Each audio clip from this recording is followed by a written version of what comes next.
Une découverte scientifique vient d'être faite à Toulouse. Isabelle Duché, elle bouleverse les certitudes sur l'obésité. Le surpoids et l'obésité touchent une personne sur deux en France, un chiffre qui ne cesse d'augmenter, notamment chez les jeunes, entre 18 et 35 ans. L'Occitanie n'est certes pas la région la plus mal lotie, puisque 15,5% quand même de sa population est en situation de surpoids ou d'obésité, alors que la moyenne nationale est à 18,1. Néanmoins, c'est bien en Occitanie que la recherche avance, puisqu'une recherche récente vient bouleverser 60 ans de certitude sur l'obésité. Nous en parlons ce matin avec Dominique Langin, professeur à l'Université de Toulouse et praticien hospitalier au CHU. Bonjour docteur. Bonjour. Vous dirigez l'Institut des maladies métaboliques et cardiovasculaires, une unité commune à l'Université de Toulouse et à l'INSERM.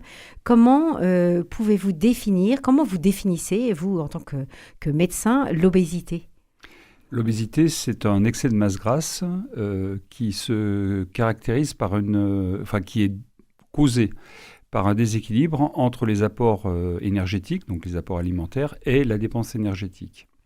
Et donc, on essaye de comprendre les mécanismes qui conduisent au développement de l'obésité, et surtout dans nos laboratoires à l'Institut des maladies métaboliques et cardiovasculaires, les complications de l'obésité.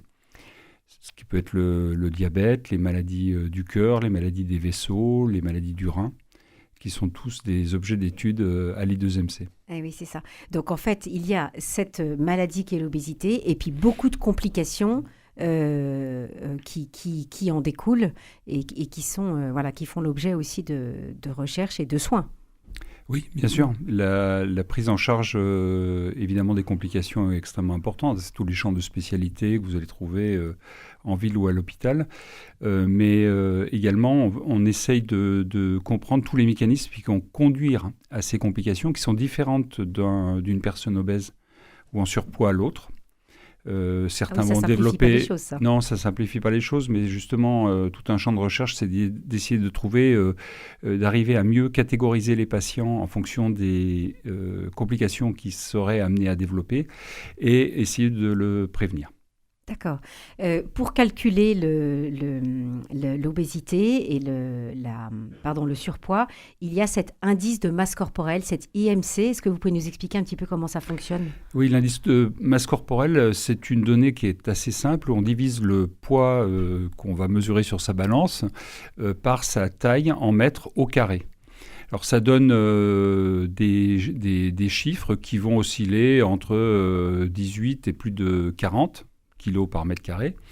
Et la normalité de la plupart des populations est entre 18 et 25. Quand on est entre 25 et 30, on est en surpoids.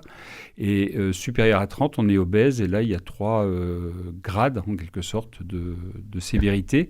1, 2, 3, tous les 5 de gradation. D'accord. Et selon les tranches d'âge, est-ce que ces 3 gradations varient ? Est-ce que, par exemple, on peut dire que les enfants sont au stade 1 et les personnes plus âgées au stade 3 ou pas forcément ? Ce calcul d'IMC n'est valable que pour les adultes, une fois que la croissance est terminée. Oui, ça paraît logique. Voilà. Et en fait, pour les enfants, c'est plutôt les courbes de poids qu'on a dans les carnets de santé. Ah, les fameuses courbes de poids. Voilà, qu'on va pouvoir suivre à voir la taille et l'obésité. D'ailleurs, il y a un troisième schéma qui vous permet de regarder l'évolution de l'IMC, mais qui, là, répond à une évolution qui est différente de celle que je viens de vous dire, puisqu'elle va dépendre de la croissance. Oui, c'est ça. L'obésité est considérée par l'assurance maladie comme une maladie chronique de la nutrition. Quelles sont les raisons de la survenue d'une telle maladie ? Alors, c'est une maladie qu'on appelle multifactorielle. Il y a plusieurs facteurs, bien sûr. Il y a un facteur qu'on qualifie d'environnemental qui a lieu au déséquilibre avec trop d'apports caloriques et déséquilibré au niveau nutritionnel. Et puis, une sédentarité, un manque d'exercice physique. Tout ça peut se faire également dans un contexte de prédisposition qui fait qu'on n'est pas tous égaux vis-à-vis de l'obésité, avec des composantes familiales, héréditaires qui peut marquer. Alors c'est très caractéristique dans certaines populations. Par exemple, dans les îles du Pacifique, où on a beaucoup de recrutement de joueurs de rugby, comme on le oui. sait tous, eh ben, il y a également une explosion d'obésité avec plus de 70% de la population qui est obèse. 70%. Oui, 70% de la population qui est obèse. Et on pense en fait que ces personnes, en fait, lors de l'évolution humaine, ont été sélectionnées justement pour stocker de l'énergie. Et donc génétiquement, elles étaient adaptées à conserver l'énergie qu'elles vont ingérer, ce qui est très bien quand on est en situation de famine. Oui. Et c'est vraiment cette situation de famine qui a en grande partie dirigé un peu l'évolution génétique des populations humaines. Sauf que quand on est passé en quelques années d'une alimentation qui était traditionnelle à une alimentation de type fast-food, là, ça a conduit à une explosion d'obésité en moins de 20 à 30 ans. Ah oui, c'est ça. Donc le substrat, vous voyez, malheureusement, était prêt pour ça. Est-ce qu'il y a des maladies chroniques qui peuvent intervenir dans la survenue de l'obésité ?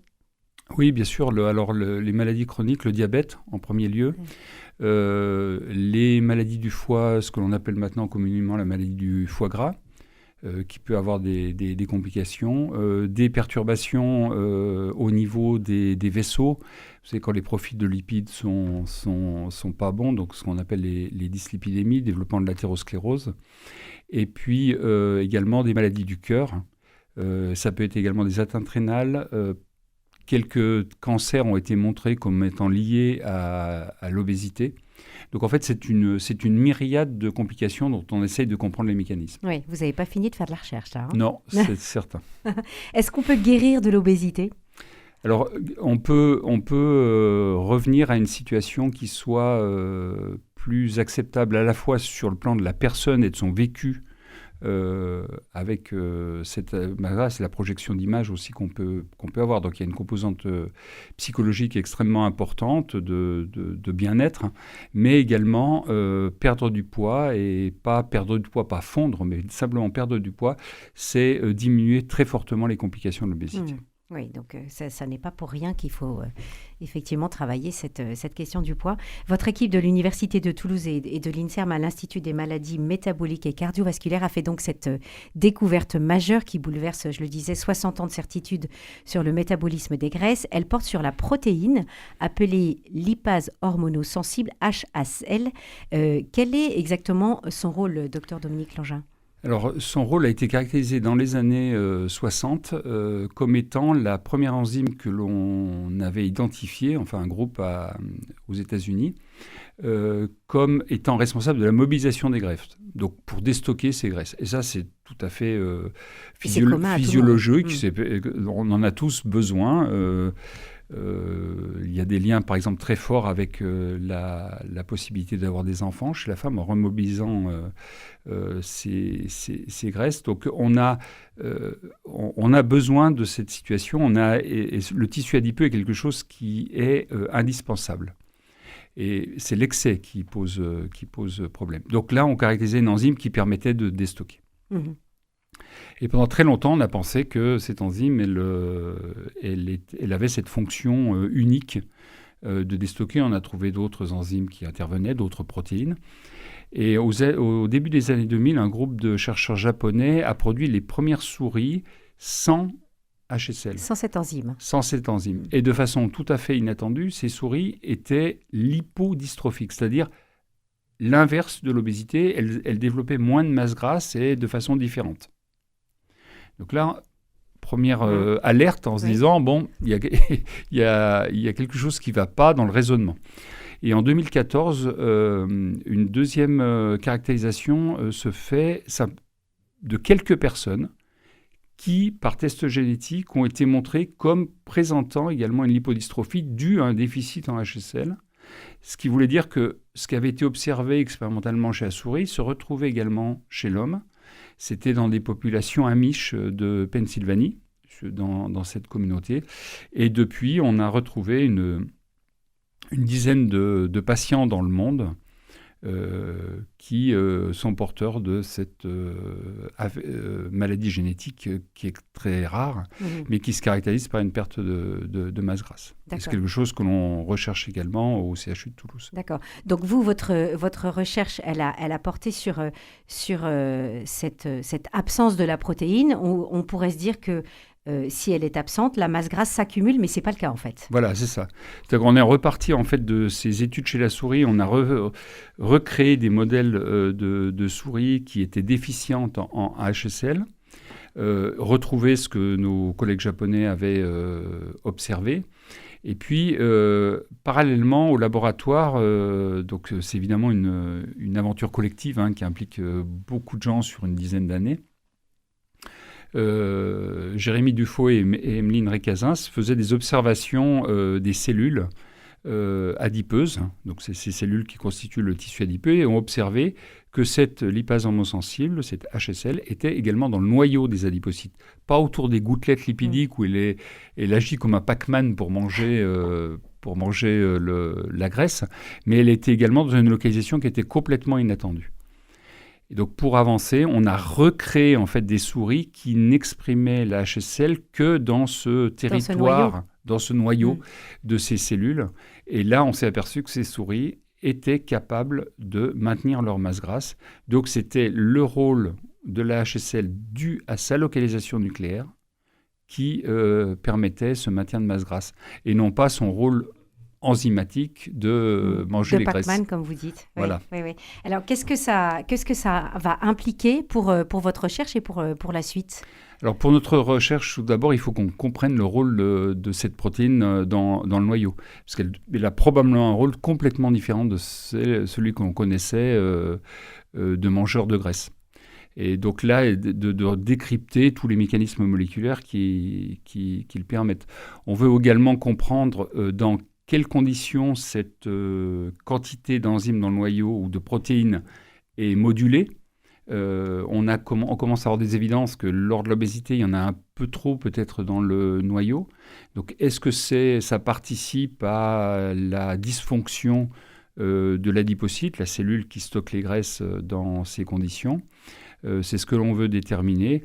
Et puis à terme, avancer de façon plus générale dans nos recherches, dans les stratifications de patients, en revenant sur ce que je vous disais tout à l'heure, c'est-à-dire d'essayer de mieux comprendre des personnes qui ont une masse grasse identique, une répartition des graisses identique. Certaines vont aller vers telle ou telle complication.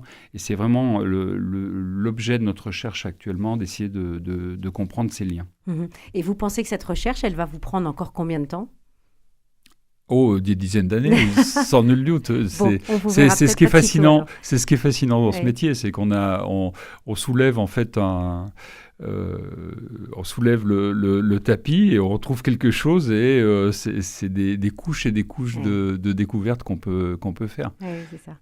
Dans cette découverte, est-ce que vous avez eu des échos des chercheurs étrangers qui vous ont dit « Ah bah justement, on se posait aussi cette question et ça vient confirmer Oui, j'étais à Stockholm à l'Institut Karolinska en fin de semaine dernière là, pour présenter nos travaux.